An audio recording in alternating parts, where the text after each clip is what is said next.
أعوذ بالله من الشيطان اللعين الرجيم بسم الله الرحمن الرحيم الحمد لله رب العالمين والعاقبة للمتقين والجنة للمطيعين والنار للعاصين والصلاة والسلام على أشرف الأنبياء والمرسلين سيد الكونين محبوب رب المشرقين ورب المغربين جد الحسن والحسين أبي القاسم محمد اللهم صل على محمد وآل محمد وعلى أهل بيته الطيبين الطاهرين المعصومين المظلومين المنتجبين المنتخبين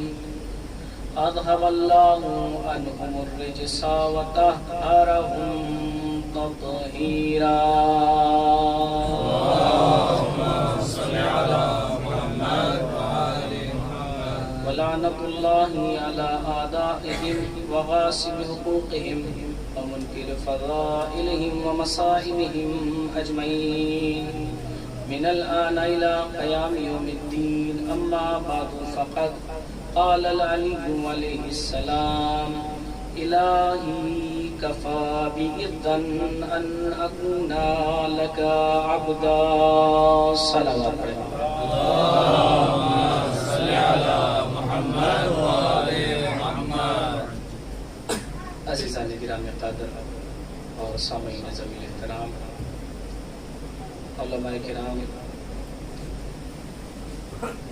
آپ حضرات کے سامنے بھی پہلی مرتبہ حاضری کا شرف حاصل ہو رہا ہے اور اس خطہ جنت پر پہلی مرتبہ اپنے مولا کے فضائل پڑھنے کا ایک موقع ملا اور یہ سعادت میرے لیے میری زندگی کی سب سے بڑی سعادت ہے۔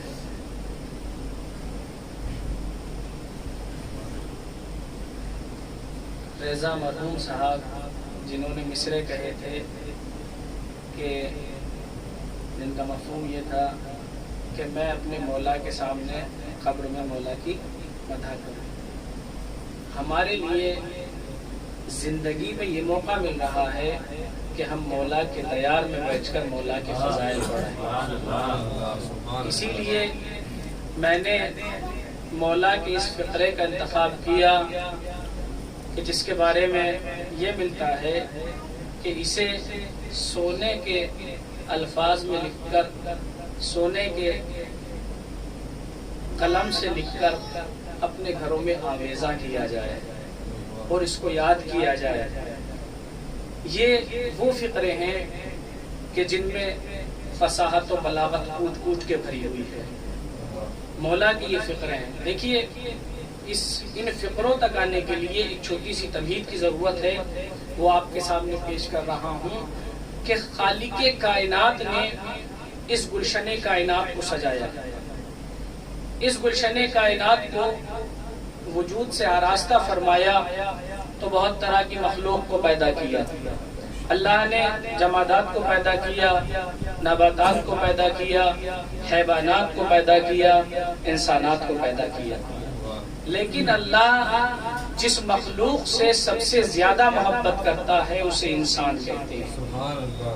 جس مخلوق کو اللہ دوست رکھتا ہے اسے انسان کہا جاتا ہے۔ یہی وجہ ہے کہ اللہ نے جمادات کو اشرف المخلوقات نہیں کہا، نباتات کو اشرف المخلوقات نہیں کہا، حیوانات کو اشرف المخلوقات نہیں کہا، حتیٰ کہ فرشتوں کو خلق کیا۔ اور فرشتے وہ ہیں جو مطیع و فرما بردار ہیں، جسے کہہ دیا سجدے میں رہے تو قیامت تک سجدے میں رہے گا، جسے کہہ دیا رکوع کرنا ہے وہ قیامت تک رکوع کرے گا۔ اتنے مطیع و فرما بردار ہیں، لیکن ان کو بھی اللہ نے اشرف المخلوقات نہیں کہا۔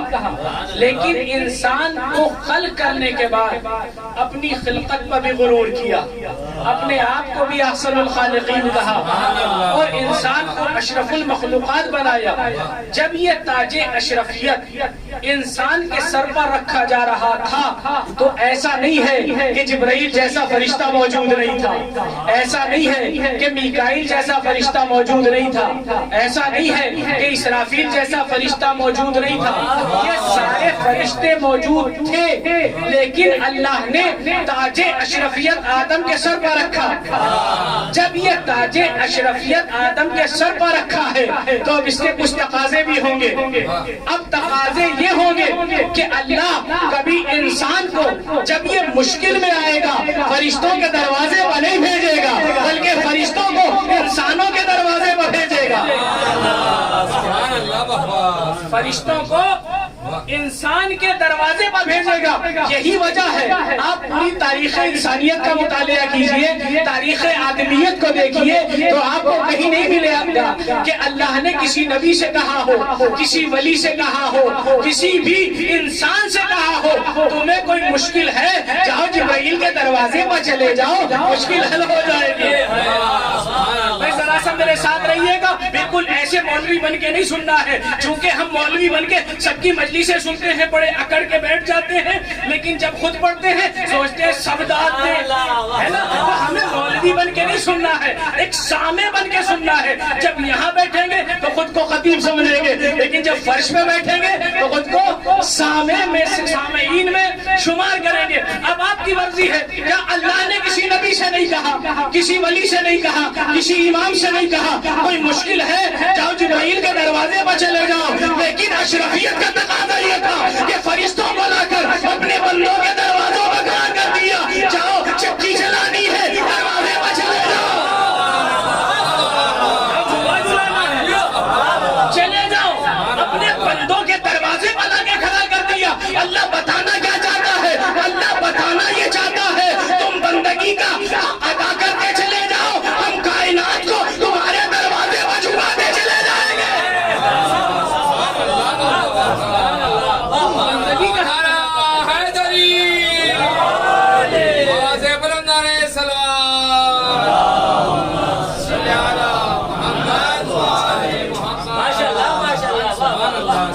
بندگی کا حق ادا کرتے چلے جاؤ، ہم ساری کائنات کو تمہارے دروازے پر جھکاتے چلے جائیں گے۔ مولا متقیان فرماتے ہیں کہ اللہ نے 3 طرح کی مخلوق کو پیدا کیا، ایک وہ ہے جسے صرف عقل دی ہے، ایک وہ ہے جسے صرف نفس دیا، ایک وہ ہے جسے عقل بھی دی ہے اور نفس بھی دیا ہے۔ جسے صرف عقل دی ہے اسے فرشتہ کہتے ہیں، جسے صرف نفس دیا ہے اسے حیوان کہتے ہیں، جسے عقل بھی دی ہے نفس بھی دیا ہے اسے حضرت انسان کہتے ہیں۔ اب انسان کے پاس عقل بھی ہے، انسان کے پاس نفس بھی ہے، اگر اس کی عقل، مولا فرمائے اگر اس کی عقل اس کے نفس پر غالب آ جائے تو یہ فرشتوں سے افضل ہو جاتا ہے، لیکن اس کے برعکس اگر اس کا نفس اس کی عقل پر غالب آ جائے تو یہ جانوروں سے بدتر ہو جاتا ہے۔ یعنی اگر اس کی جسمانی مملکت پر عقل حاکم ہو تو یہ فرشتوں سے افضل ہے، اور اگر اس کی جسمانی مملکت پر اس کا نفس غالب آ جائے تو یہ جانوروں سے بدتر ہے، جانوروں سے بدتر ہے۔ تو بات سمجھ میں آئی نا؟ عقل بھی اس کے پاس ہے، نفس بھی اس کے پاس ہے، تو چونکہ نفس بھی اس کے پاس ہے تو جانور میں اور اس میں کچھ چیزیں کامن ہوں گی۔ بھائی جب نفس اس کے پاس بھی ہے، نفس جانور کے پاس بھی ہے، تو ان دونوں میں چند چیزیں کامن ہوں گی۔ مثلا کھاتا جانور بھی ہے، کھاتا انسان بھی ہے، اٹھتا جانور بھی ہے، اٹھتا انسان بھی ہے، بیٹھتا جانور بھی ہے، بیٹھتا انسان بھی ہے، سوتا جانور بھی ہے، سوتا انسان بھی ہے۔ لیکن صرف ایک چیز لے لیجیے جو سب سے زیادہ اہم ہے، اگر وہ پاک ہو جائے تو انسان کے نفوس پاک ہو جاتے ہیں۔ وہ کیا ہے؟ کہ کھاتا جانور بھی ہے، کھاتا انسان بھی ہے، لیکن جب جانور کھاتا ہے تو یہ نہیں دیکھتا کس کا ہے۔ جب جانور کھاتا ہے تو یہ نہیں دیکھتا کس کا ہے، کسی کا سامنے کھیت آ جاتا ہے وہ کھا جاتا ہے، کسی کا باغ آ جاتا ہے وہ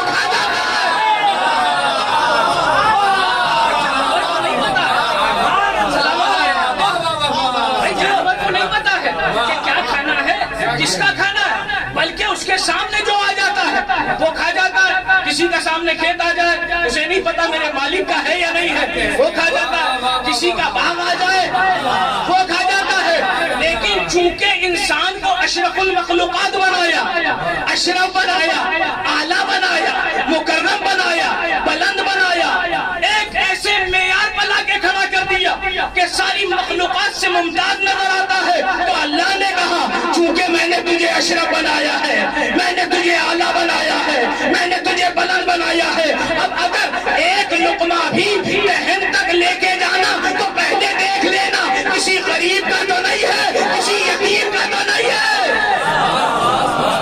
اگر ایک لقمہ بھی اپنے دہن تک لے کے جانا تو پہلے دیکھ لینا کسی غریب کا تو نہیں ہے، کسی یتیم کا تو نہیں ہے۔ یعنی اس گفتگو کا اجمالاً اگر آپ کو جملہ سننا ہے تو وہ یہ ہے کہ اللہ نے کہا اے انسان میں نے تجھے اشرف بنایا ہے، اپنا تو چاہے جتنا کھا لے، دوسرے کا رتی برابر بھی نہیں کھانا ہے۔ تو انسان ہم اسے کہیں گے جو اپنا کھاتا ہو، جو دوسرے کا نہ کھاتا ہو۔ اما آپ خلیفۃ المسلمین کی بات کرتے ہو، ہم تو ایسے انسان کو جو غاصب ہوتا ہے انسان کہنا پسند نہیں کرتے، خلیفۃ المسلمین تو کیا کہیں گے؟ ایسے انسان کو وہ انسان ہے لیکن اس میں صفات جانوروں والے ہیں، تو جب انسان کھاتا ہے تو دیکھتا ہے کہ میرا ہے یا نہیں ہے۔ دوسرا فرق یہ ہے کہ جب جانور کھاتا ہے تو سر جھکا کے کھاتا ہے۔ کوئی جانور ہے اپنا منہ چلانے کے لیے ذرا سا کسی گھوڑے کو اٹھائے ہوئے دیکھ لیا ہو تو اس کو چھوڑیے، لیکن جب کھائے گا تو کیسے کھاتا ہے؟ سر جھکا کے کھاتا ہے۔ لیکن جب انسان کھاتا ہے تو سر اٹھا کے کھاتا ہے۔ کیوں؟ اس میں بھی فلسفہ ہے۔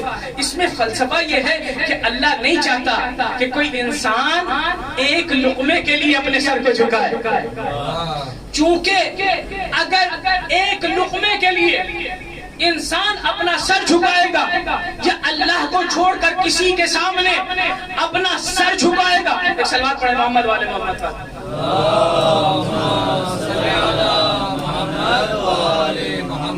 بلند ترین صلوات پڑھے محمد والے محمد پر۔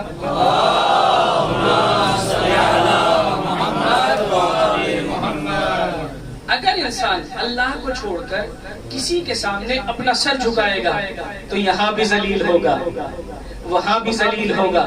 مثال دے دوں، مثلا میں نجف اشرف میں آئے ہوئے چند روز ہوئے، میں نے سوچا کہ یہاں پر میرا ایک دوست رہتا ہے، میں اس کے یہاں چلا جاتا ہوں۔ میں اس کے یہاں چلا گیا، جب میں اس کے یہاں پہنچا تو اس نے کہا بھائی میرا بچپن کا دوست آیا ہے، ناشتے کے لیے اس نے پوری میز بھر دی، کاجو بادام بسکٹ یہ وہ دنیا بھر کا جتنا خرید سکتا تھا لا کے رکھ دیا۔ اب دوسرا دن ہوا، میں نے کہا چلیے پھر ملاقات کر کے آتے ہیں، بڑا اچھا ناشتہ ملتا ہے۔ اب ہم پہنچے تو آج ذرا کاجو بادام کم کر لیے گئے تھے۔ تیسرا دن ہوا، ہم تیسرے دن پہنچے تو آج صرف نمکین بسکٹ رکھے ہوئے تھے۔ چوتھا دن ہوا، توجہ کیجئے گا دیدان گرامی، انسان ذلیل ہو رہا ہے کہ نہیں ہو رہا ہے؟ عزت نفس میں کمی آ رہی ہے کہ نہیں آ رہی ہے؟ پانچواں دن ہوا، پانچویں دن صرف چائے، چھٹا دن ہوا، آج چائے بھی غائب، صرف باتیں۔ ہوتا ہے کہ نہیں ہوتا ہے؟ یعنی انسان جس قدر کسی کے گھر جاتا ہے اس کے عزت نفس میں کمی آتی چلی جاتی ہے، لیکن کتنا قریب ہے وہ پروردگار، جتنا اس کے گھر میں جاتے ہیں عزتیں بڑھتی چلی جاتی ہے۔ کتنا قریب ہے وہ پروردگار، جس قدر اس کے گھر میں جاتے ہیں۔ تو اللہ چاہتا ہے کہ انسان میں نے تجھے سارے اختیارات دیے لیکن اپنے نفس کو ذلیل کرنے کا اختیار تجھے نہیں دیا ہے، چونکہ انسان بہت وزنی شے کا نام ہے۔ انسان بہت وزنی شے کا نام ہے۔ انسان کو چاہیے، علماء اخلاق کہتے ہیں کہ انسان کو چاہیے کہ وہ اپنا وزن بڑھائے۔ تو جن کا وزن تھوڑا سا بڑھا ہوا ہے نا، وہ کہیں گے مولانا ہم تو جم جا رہے ہیں، ورزش کر رہے ہیں، اور ہم چاہ رہے ہیں کہ یہ جسم کا وزن ذرا کم ہو جائے، اور آپ عجیب بات کہہ رہے ہو کہ انسان کو چاہیے کہ وہ وزن بڑھائے. میں نے کہا یہ والا تو جتنا کم ہو اتنا اچھا ہے، لیکن انسان کو چاہیے کہ بحیثیت انسان اپنا وزن بڑھائے. یعنی اگر آج کم علم تھا تو کل کو زیادہ علم ہو، اگر آج سخاوت کم تھی تو کل کو سخاوت زیادہ ہو، اگر آج پڑوسیوں کا احترام نہیں کرتا تھا تو کل کو پڑوسیوں کا احترام کرے، اگر والدین کا اطاعت گزار آج کم تھا تو کل کو زیادہ ہو. انسان بحیثیت انسان اگر اپنا وزن بڑھا لے تو بہت زیادہ وزنی ہو جاتا ہے. انسان اگر بحیثیت انسان اپنا وزن بڑھا لے تو اتنا وزنی ہو جاتا ہے، اتنا وزنی ہو جاتا ہے، اتنا وزنی ہو جاتا ہے کہ زمین پر بیٹھا رہتا ہے، جنت سے کھانا منگوا لیتا ہے. انسان جب بحیثیت انسان اپنا وزن بڑھا لیتا ہے تو اتنا وزنی ہو جاتا ہے کہ گھروندہ مٹی کا بناتا ہے اور گھر جنت میں بیچ دیتا ہے. انسان جب بحیثیت انسان اپنا وزن بڑھا لیتا ہے، جب تک اذان نہ کہے سورج میں نکلنے کی ہمت نہیں ہوگی. انسان کی بات ہو رہی ہے. انسان جب اپنا وزن بڑھا لے تو آپ کہیں گے بھائی وہی بات، آپ اہل بیت کا ذکر کر رہے ہوں گے، اہل بیت کی بات کر رہے ہوں گے. تو میں نے کہا میں اہل بیت کی بات نہیں کر رہا ہوں. فضا نے کھانا منگوا کے بتایا انسانیت کا وزن، بہلول نے جنت بیچ کے بتایا انسانیت کا وزن، بلال نے سورج کو روک کے بتایا انسانیت کا وزن. اور یہ اہل بیت نہیں ہے بلکہ ان کے در کے خادم ہیں، ان کے در کے خادم ہیں. تو اب سمجھیں کہ جب غلاموں کی طاقت اتنی زیادہ ہے، غلاموں کا اختیار اس قدر ہے کہ جس کے اختیار میں کائنات رہتی ہے، تو پھر آقا کا اختیار کتنا ہوگا؟ آقا کو اللہ نے کس قدر نعمتوں سے نوازا ہوگا، کس قدر فضیلتوں سے نوازا ہوگا. آقا کتنے بڑے ہوں گے. یہ تو ایک غلاموں کی بات ہو رہی ہے نا، تو آقا کتنے بڑے ہوں گے. بس آ گیا میں اپنی منزل پر. آقا کو کتنے فضائل دیے. اہل بیت کی کسی بھی فرد کو آپ دیکھ لیجئے، اللہ نے با کمال بنایا، اللہ نے ہر فضیلت دی ہے. یعنی ہم خدا نہ کہیں، اس کے علاوہ جو کہہ سکتے ہیں کہہ لیجئے. ہر فضیلت اہل بیت کو اللہ نے دی ہے. مولا کائنات کو لے لیجئے جن کا فقرہ میں نے پڑھا، اللہ نے کیا فضیلت نہیں دی مولا کائنات کو؟ اللہ نے ہر فضیلت سے نوازا ہے. بھائی علی کی عزت کے لیے کیا یہ کافی نہیں کہ وہ خانہ کعبہ میں پیدا ہوئے ہیں؟ علی سے پہلے کوئی خانہ کعبہ میں پیدا نہیں ہوا، نہ علی کے بعد کوئی پیدا ہوگا. کیا علی کے لیے عزت کے لیے یہ کافی نہیں ہے کہ خاتم الانبیاء خاتم المرسلین لینے کے لیے آئے ہیں؟ کائنات کا سب سے عظیم انسان علی کے استقبال کے لیے جا رہا ہے. کیا علی کی عزت کے لیے یہ کافی نہیں ہے؟ کیا علی کی عزت کے لیے یہ کافی نہیں ہے کہ سید الاوصیاء ہیں؟ کیا علی کی عزت کے لیے یہ کافی نہیں ہے کہ علی نے مرحب و انتر کو مارا؟ کیا علی کی عزت کے لیے یہ کافی نہیں ہے کہ زوج بطول علی ہیں؟ کیا علی کی عزت کے لیے یہ کافی نہیں ہے کہ حسنین جیسے اماموں کے بابا علی ہیں؟ کیا علی کی عزت کے لیے یہ کافی نہیں ہے کہ ولی اللہ علی ہیں؟ کیا علی کی عزت کے لیے یہ کافی نہیں ہے کہ عین اللہ علی ہیں؟ کیا علی کی عزت کے لیے یہ کافی نہیں ہے؟ کتنی فضیلتیں گنائی جائیں، علی کی فضیلتیں شمار میں نہیں جا سکتی. کیا یہ ساری فضیلتیں علی کی عزت کے لیے کافی نہیں تھی؟ پھر مولا نے کیوں نہیں کہا میری عزت کے لیے یہ کافی ہے کہ میں خانہ کعبہ میں پیدا ہوا؟ علی نے کیوں نہیں کہا میری عزت کے لیے یہ کافی ہے کہ پیغمبر اسلام مجھے لینے گئے؟ کسی بھی فضیلت کو اللہ علی نے مایہ افتخار نہیں قرار دیا، مایہ عزت قرار نہیں دیا. کیوں؟ چونکہ مسلمان بہانے باز بہت ہیں. اگر علی کہتے کہ میری عزت کے لیے یہ کافی ہے کہ میں خانہ کعبہ میں پیدا ہوا، تو کل کو مسلمان کہتا میں اپنی عزت کیسے بڑھاؤں، میں تو خانہ کعبہ میں پیدا ہی نہیں ہوا ہوں. اس لیے علی نے اس چیز کو مایہ عزت قرار دیا کہ جو سب کے اختیار میں تھی. میرے مولا نے فرمایا الہی کفا بی عزت ان اکون لکا عبدا. علی کی عزت کے لیے یہ کافی ہے کہ وہ تیرا بندہ ہے، تو اس کا رب ہے. صلوات پڑھ محمد و آل محمد پر. اللہم صلی علی